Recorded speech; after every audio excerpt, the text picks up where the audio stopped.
Hello, everybody, and welcome to A Class Marble presents The Chat Trap with me, Pavleen Gujral. The world knows Kritika Subramanian, the founder of Transform Design Private Limited, to be the head of a dynamic group of award-winning companies in the arenas of design, architecture, construction, and luxury hotels. But what the world doesn't know is that she's also a celebrated classical dancer, a naturalist, and a propagator for Indian art and culture. Let's find out more. Hello, Kritika. How are you? Welcome to the show. Hi, and thanks for having me over. I really enjoyed being, associated with this show. I read about it. Thank you so much. It's an absolute pleasure to have you. So let's get started. My first question is about you being a complete naturalist. That you do not like opening plastic bottles. You even sleep on a grass mat. More details on that, please. So about 6-8 years back, I've been on this path for a while because I believe in nature and green technologies, and it's been a path because I'm also into yoga and siddha and things like that. So I shifted to not consuming from a Tetra Pak or a packaged, in terms of food, about 6-8 years ago. So after I made that conscious decision, it's been a wonderful journey in terms of general health. I'm autoimmune, so it's a wonderful way to manage your health condition because 90% of all health ailments are triggered by what you eat. Yeah, and pretty much your body becomes a dustbin for chemicals if you consume from a bottle or a packet. Once you move away from that form of consumption, your eyes start opening towards so many other layers of this path. And at some point, with my yoga practices and all of that, Reiki and alternate forms of healing, I realized that we've moved away, from the way we were supposed to live. So I started sleeping, for instance, the nights. I started sleeping on a chatai or a mat. Wow. on the floor. And I can't tell you what resurgent energy. Really? Absolutely. So as an architect, of course, when I travel and stuff, I cannot expect hotels to have Of course. These facilities. But yeah, it's been wonderful. I only sleep on a mat at home. That's amazing. But how was it getting used to the whole thing? It's such a big lifestyle change.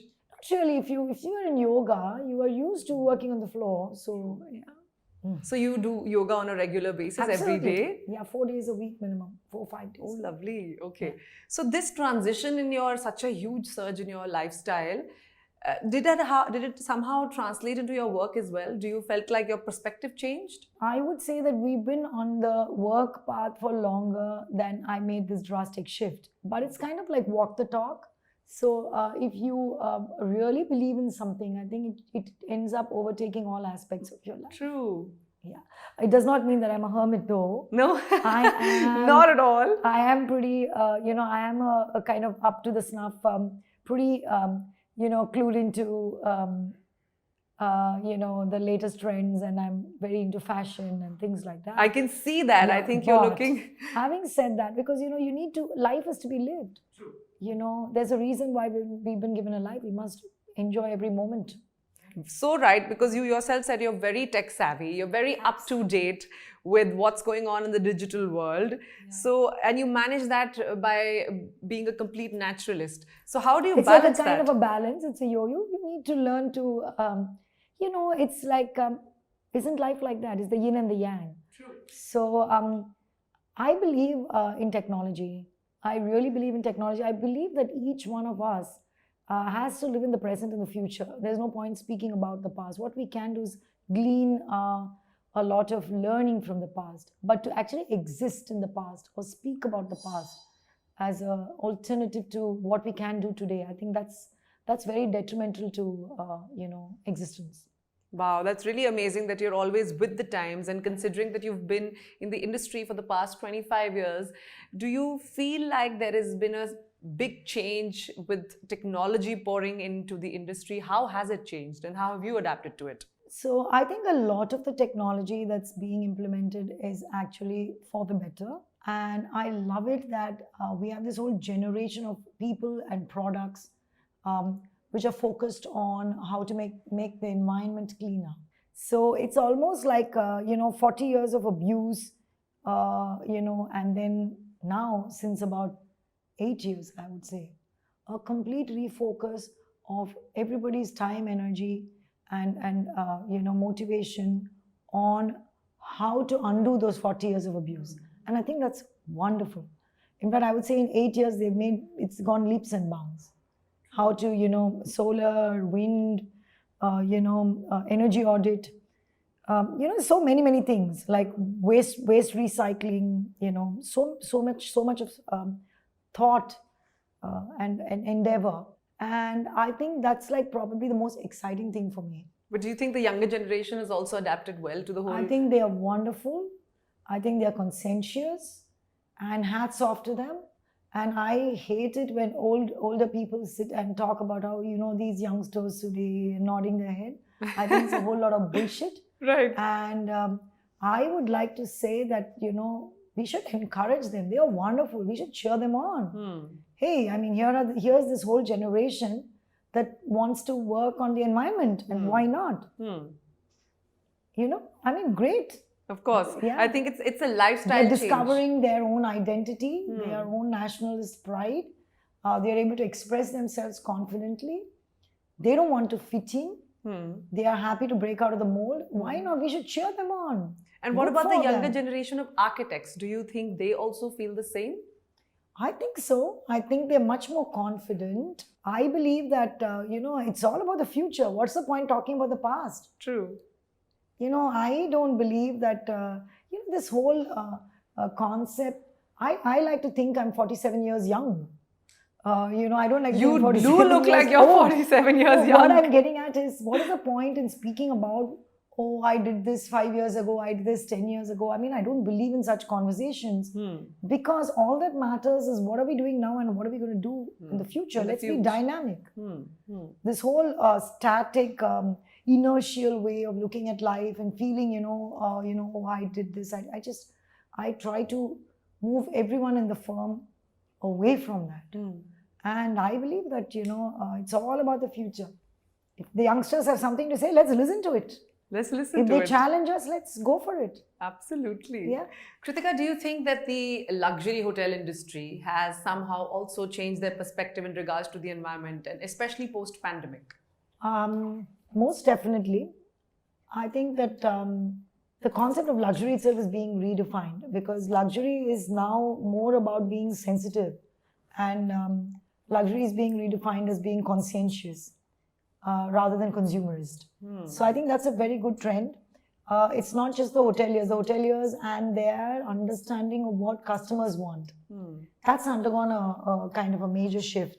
And I think that's good because I am seeing, where earlier, not making a specific comment about just the hotel industry, because we also deal with retail and we also deal with, my firm deals with industry in terms of manufacturing industries, or corporate retail, all of it. So earlier, where people were a little more wannabe and a little more cosmetic in their approach towards space and towards facility and technology, the customers are being more aware and they're being more conscientious with the way they are looking at how they spend their money. So it's become a lot more efficient, more functional, and more pro-environment. there's more integrity in what they want to do, and I'm very happy about that. Great. It's much easier for people like me to practice. Of course, I think There's less convincing. Yes, we are so less glad. convincing that I need to do. Okay. Yeah. So they're on the same page sooner. Absolutely. Sooner than before. Absolutely. Okay. I think it's given people a lot of time to think and read. True. Yeah. So how has the pandemic changed for you? Do you think that, and I would like to know your viewpoint on the pandemic, since you're such a naturalist, very environment friendly. We brought this upon ourselves because the past 40 years. What are your thoughts on it? I would first like to say that I personally don't believe that it happened because of X, Y, or Z reason. As I'm a naturalist, I also I'm a very spiritual person. I accept that it was meant to be. That's about it. The sooner people stop panicking about what happens and just kind of accept that something happened, the better. True. It's part of our reality. Now, in that time, how did you make use of your time? What did you do with your energy? That's more important, rather than debating why it happened and what happened. I would love to know what you did during the It was, pandemic. I think it's been a wonderful time. Families have not spent time with each other more than they did in this past 6 months. I think people have not been more aware of each other, which is very important. And I think overall, wholly more productive than ever has been. A lot of unnecessary travel, a lot of unnecessary energy consumption, a lot of frills and fancies taken out of every process. So it's not that work has not happened, it's happened much better.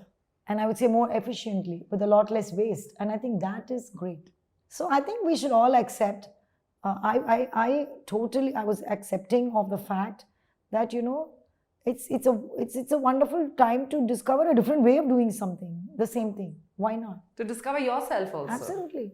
I did a whole lot. I did a whole project on fashion, which I've been wanting to do. Oh, lovely. And working with some weavers.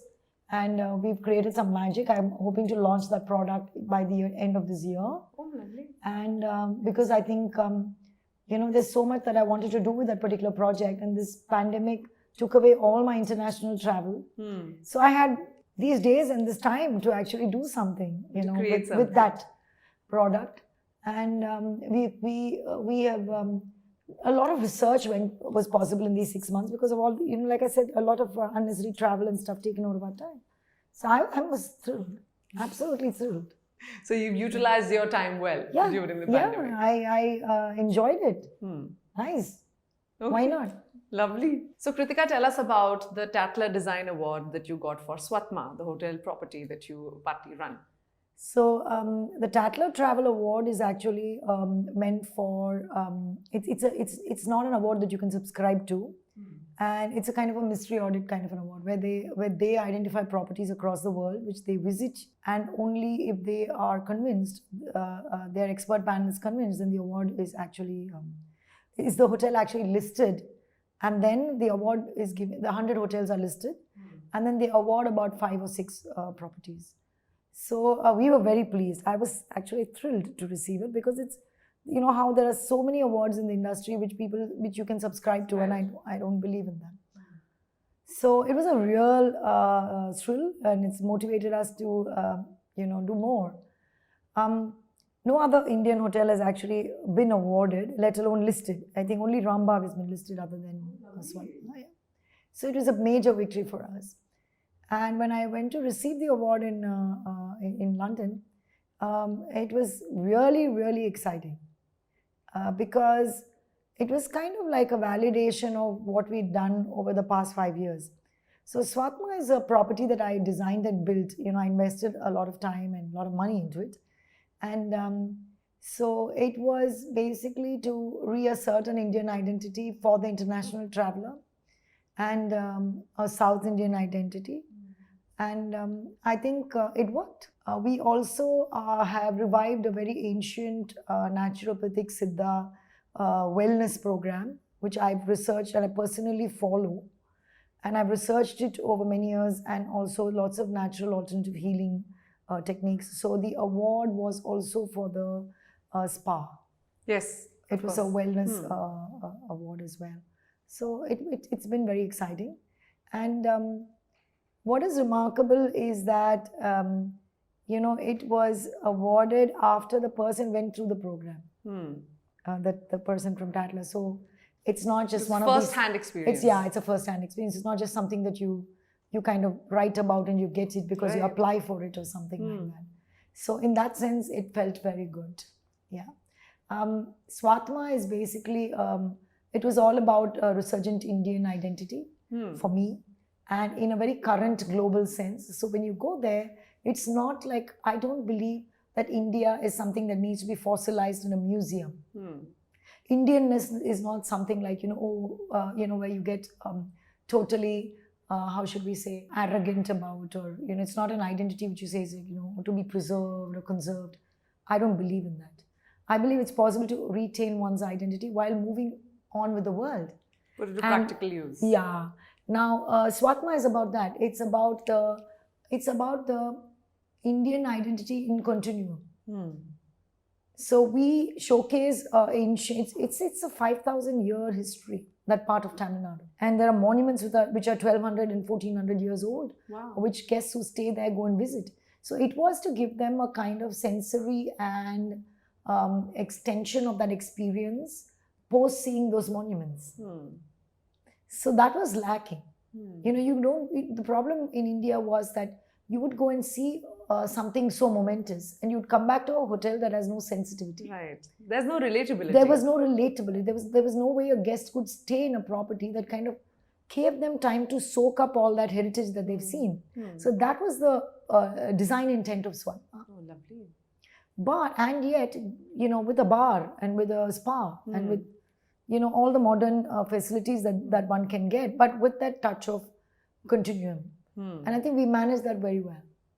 Okay, I can't wait to go to this property Yeah. now. I'm already So intrigued.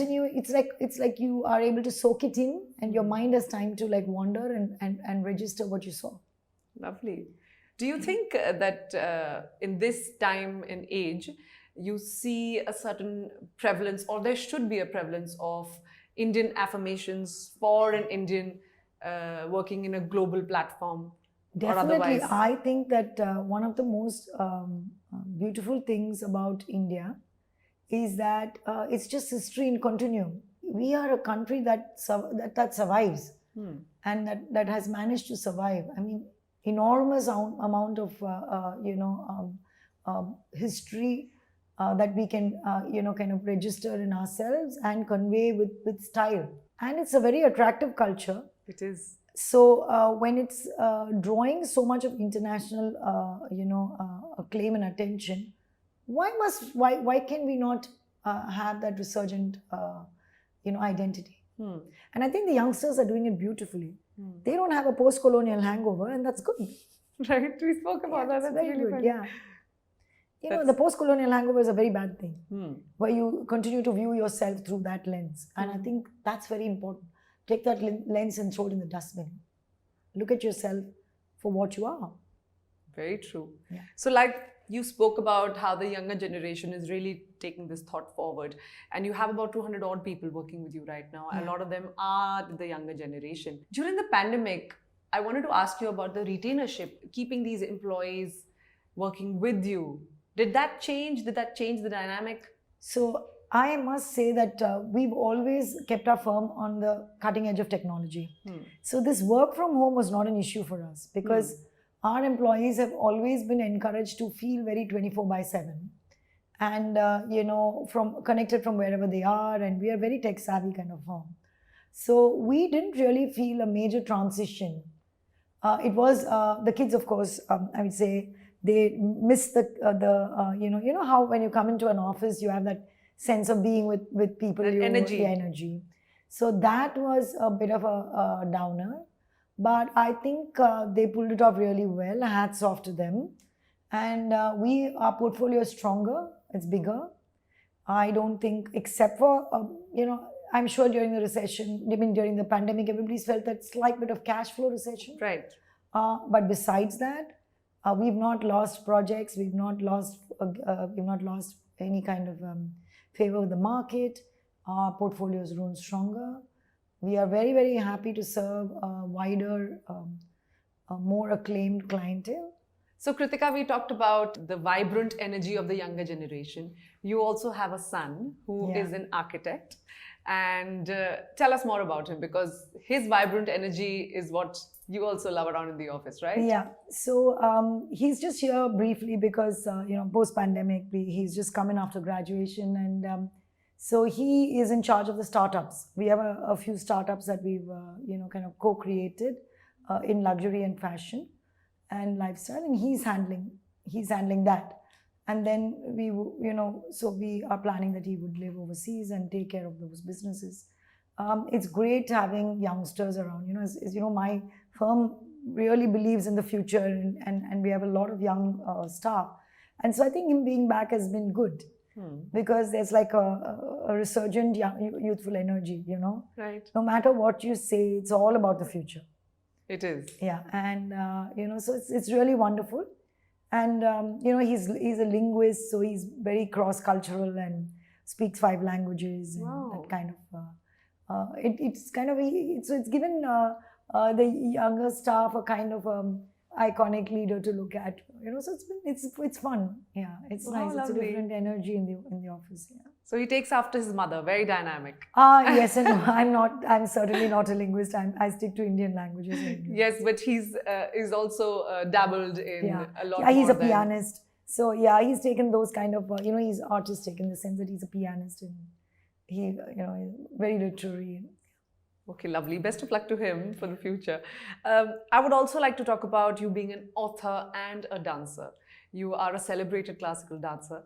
A bit about that and about the book also that you wrote. So this book that I wrote, writing is a continuous process for me in the sense that I'm working on my second book now. I've always written, I've always spoken at international conferences on culture and heritage and all of that. So after opening Swatma, I realized that Thanjavur is more well known overseas than it is in India. Right.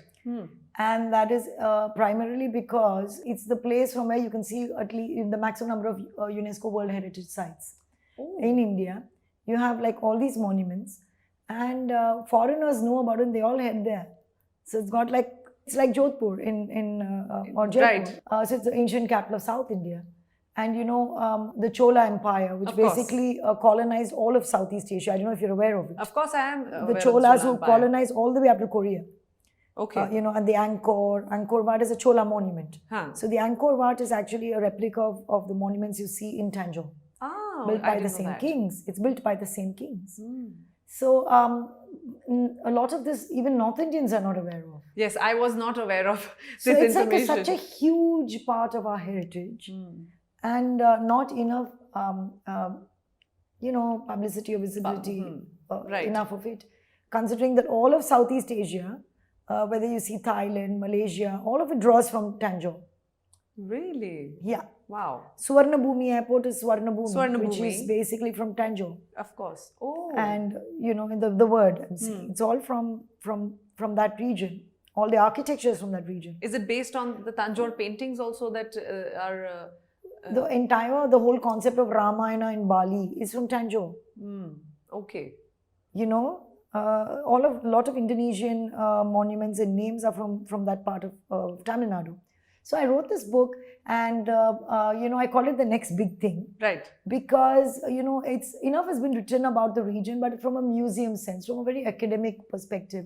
So I believe that books need to be written for the younger generation to relate to history in a very alive, in a very current Present fashion.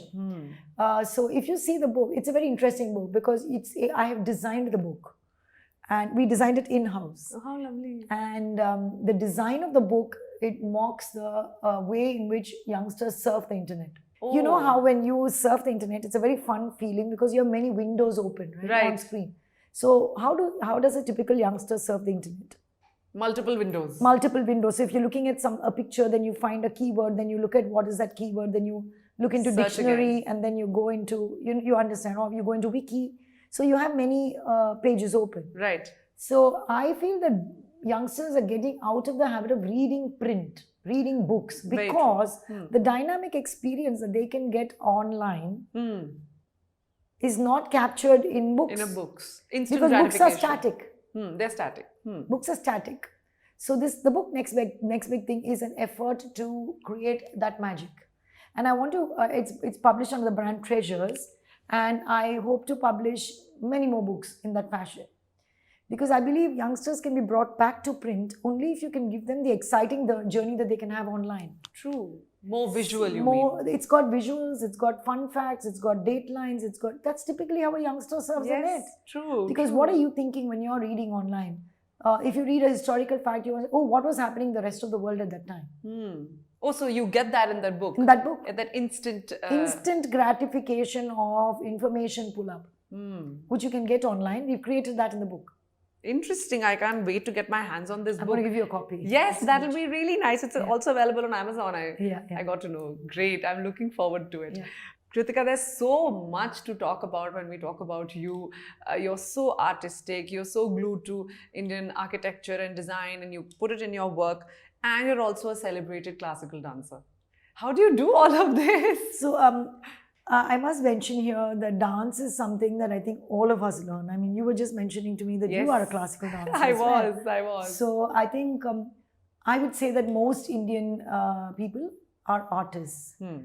It's just that the formal education system is so, the Western education system that we all go through is so, it puts people in boxes. So, you have people who are engineers or doctors who are also artists, but they've been told, now you're an engineer, you can't sing anymore. Or you're an doctor, so you can't, paint anymore. Right. Because they've been told curricular, co-curricular, extracurricular, box, pursue this. And then their parents are indoctrinating them saying, oh, you need to stop doing all this so that you can succeed in life. Yeah. Whoever said that?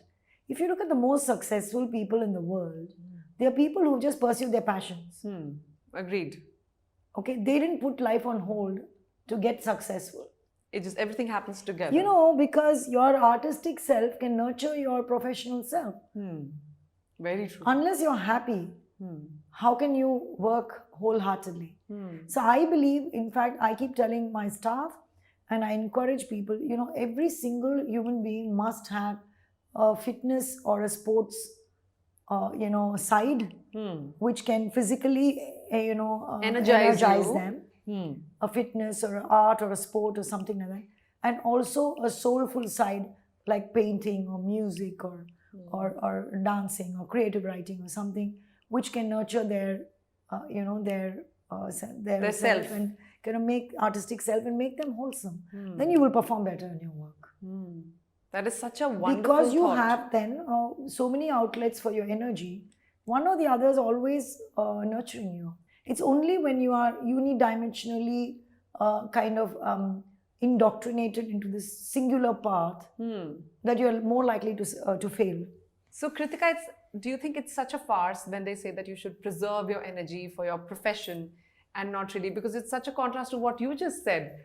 I completely believe everyone lives once, It's the time period between when you're born and when you die.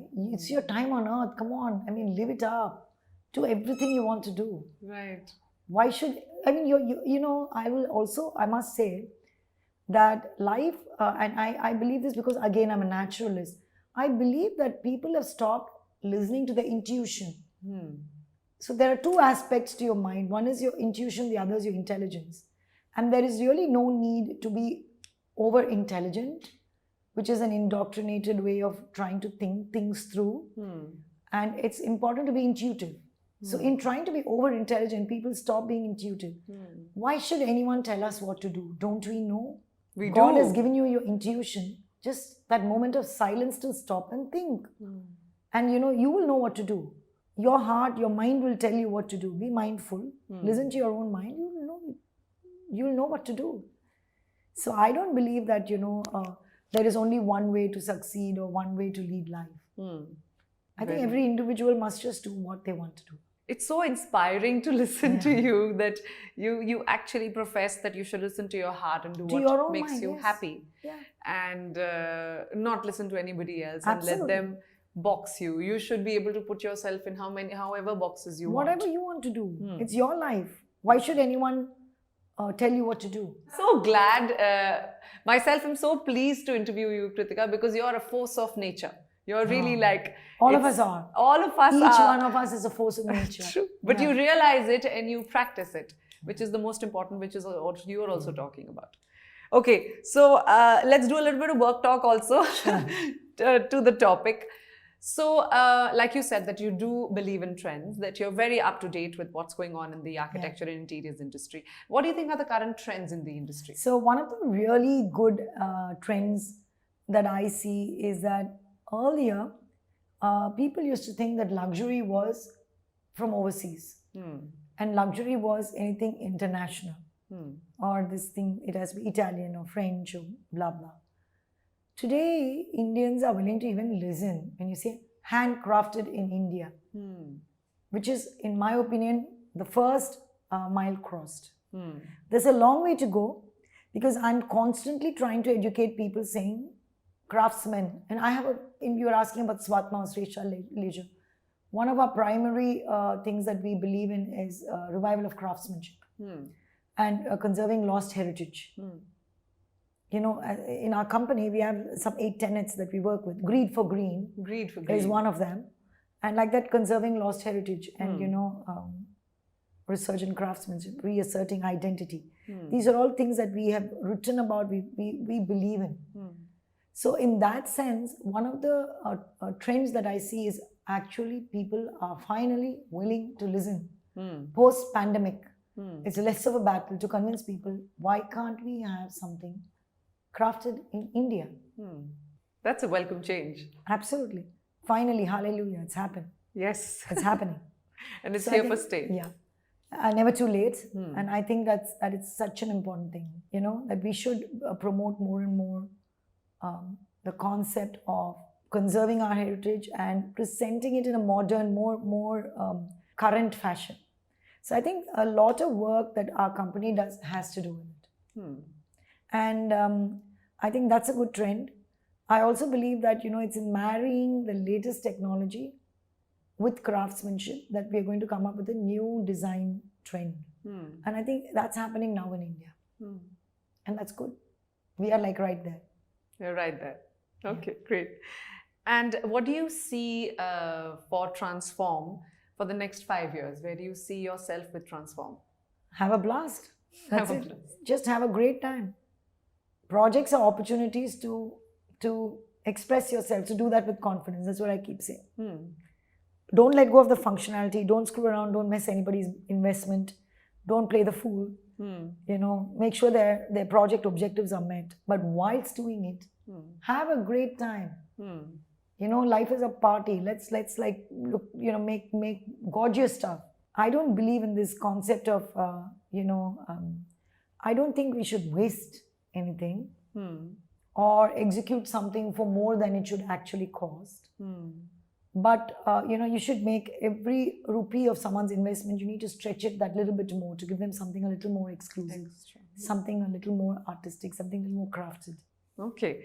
And what are your thoughts on digital presence, social media marketing? Do you think that's important in this day and age? I think it's very important. I think communication is critical. Communication is the most important thing for business today. And in that, I think for this generation, social media and you know, it's the only thing they are relating to. Right.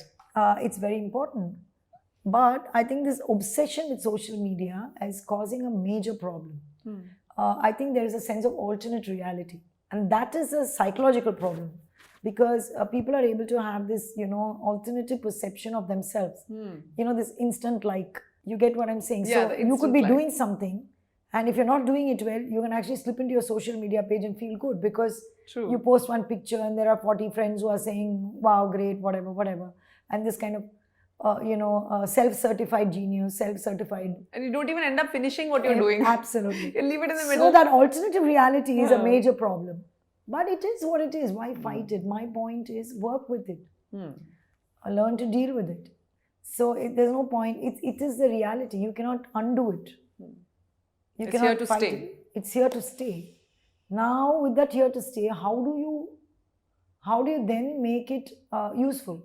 And it is useful if used in the correct manner. So, in fact, we are going to roll out from April, from this financial year, we're going to roll out a lot of content that we've created on our 8 tenets, which is Greed for Green. So, Greed for Green will be an ongoing theme in our social media. So, we can use it to market some of our, you know, authentic, you know, beliefs and ideas.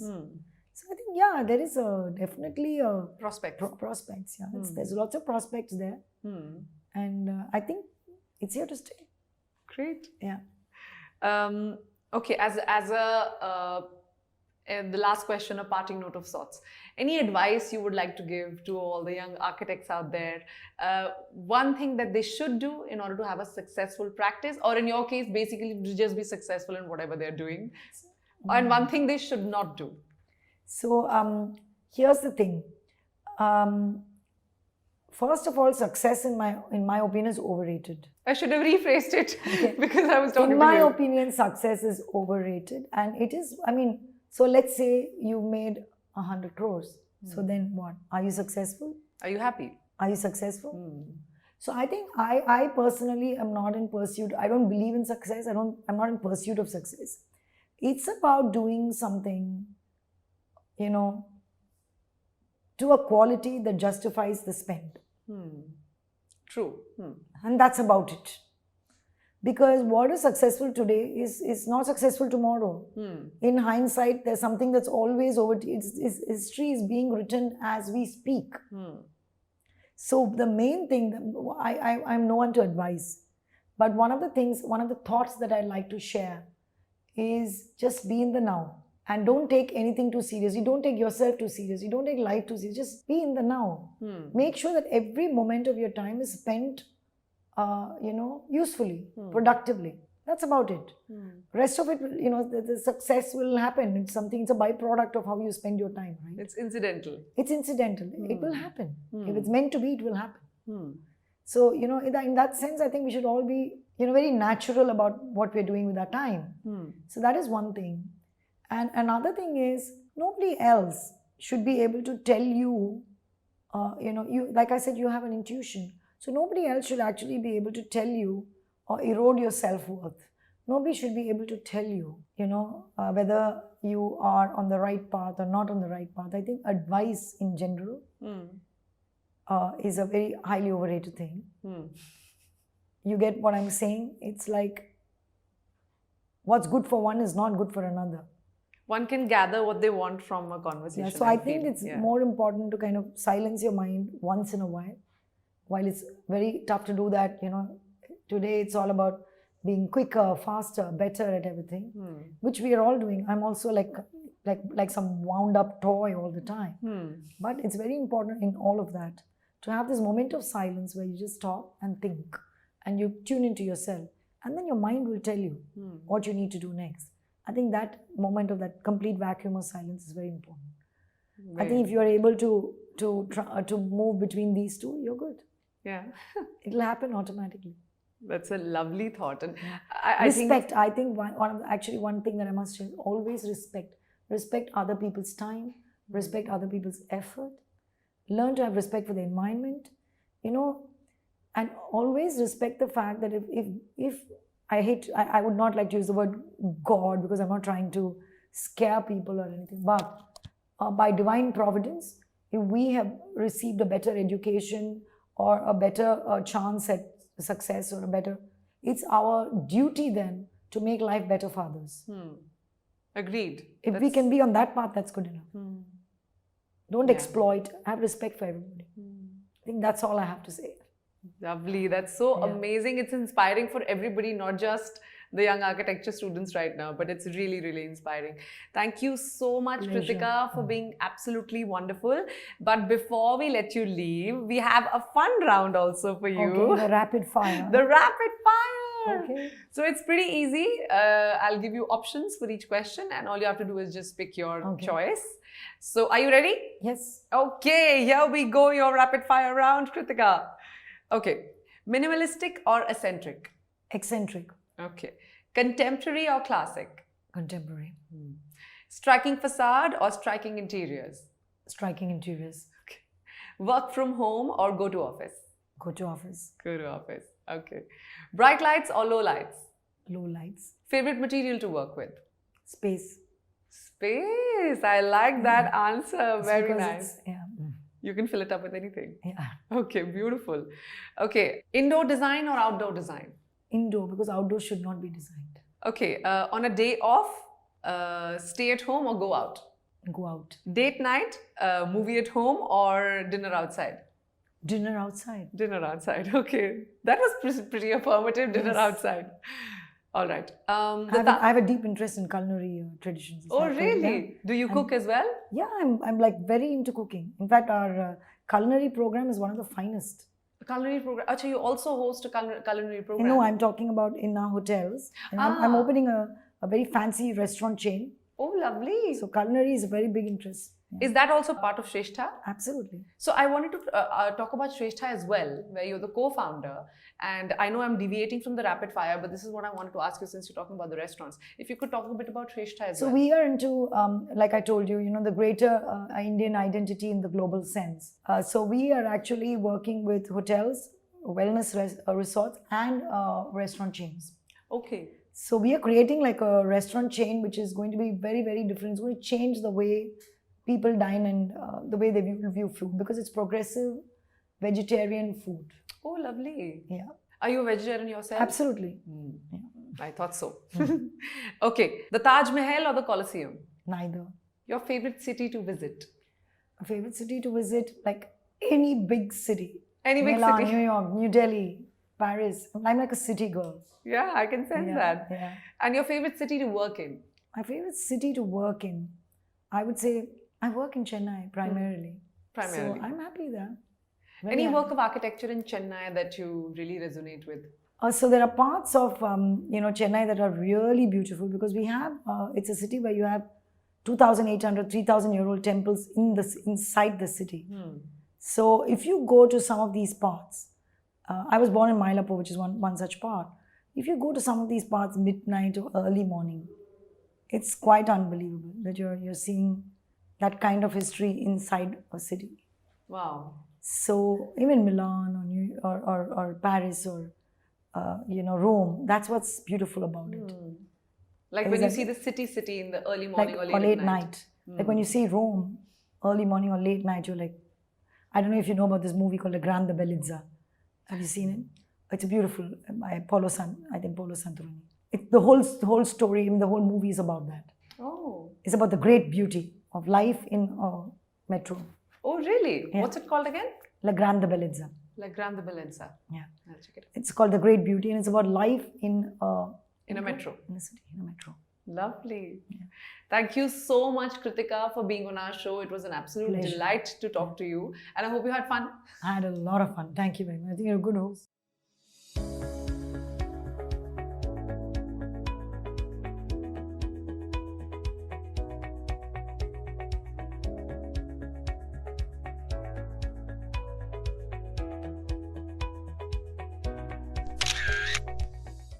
Those were truly lessons for life that should be followed by all of us.